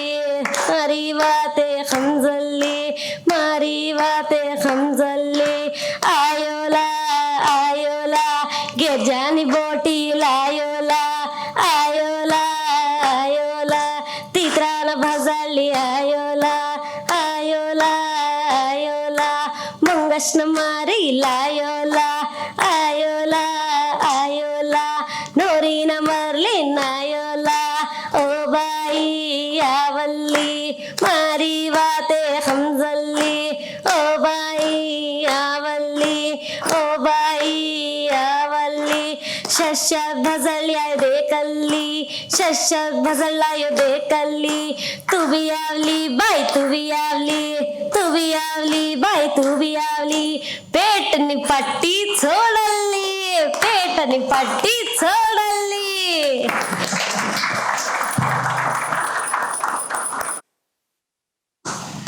ನೋಡಿ ಅವಳು ಬರೆದಿದ್ದಾಳೆ ಅಂತ ನನಗೆ ಗೊತ್ತಾಗ್ತಾ ಇಲ್ಲ. ನನಗೆ ನಂಬಕ್ಕೆ ಆಗ್ತಾ ಇಲ್ಲ. ಯಾಕಂದರೆ ನಾನು ಹೇಳಿದೆ ನೀನೇ ಬರಿಬೇಕು, ಭೋಪಾಲಿಗೆ ಹೋಗಿ ಹೇಳಬೇಕು, ನಾನು ಹೆಲ್ಪ್ ಮಾಡಲ್ಲ ಅಂದಿದ್ದೆ. ಅದಕ್ಕೋಸ್ಕರ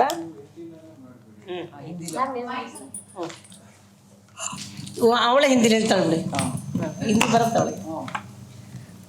हाँ, इसका मतलब है ए बहन आओ यहाँ. मेरा पति जो खंदारो जो शिकार करने का जो वेपन है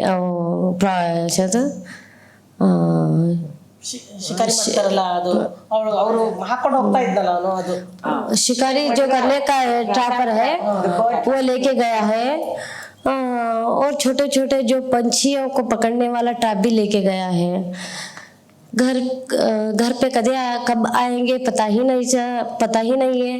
अब शाम भी होते चला है, बच्चे भी भूखे बैठे हुए हैं. क्या करे समझ में नहीं आ रहा है. बहुत भूख लग रही है. पेट को टॉवल बांध के कपड़े से बांध के बैठे हुए सुबह से वेट कर रहे हैं लेकिन हमारे पति आ ही नहीं रहे हैं. मैं देख रही हूँ, बाहर देख रही हूँ फिर वो दिखे. आ गए मेरे पति आ गए. छोटे छोटे पंछी को पकड़ के लेके आ गए मेरे पति आ गए. नौरी ना शब्द बोलो. फॉक्स को पकड़ के लेके आ गए.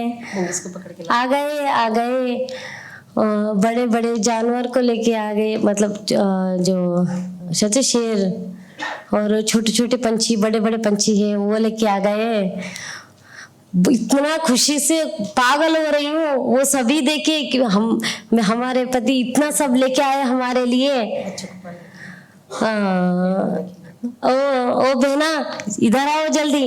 बहना इधर आओ जल्दी. देखो मेरे पति कितने सारे लेके आए. आओ सब मिलके खाते हैं. जो भी पेट पे वो टॉवल बंधा है छोड़ के सटो, आओ खाना पका के खाते हैं. जल्दी जल्दी आओ करके सब तो सबको बुला रही है. धन्यवाद. समझ में तो आ गए ना. थोड़ा थोड़ा हिंदी आता है.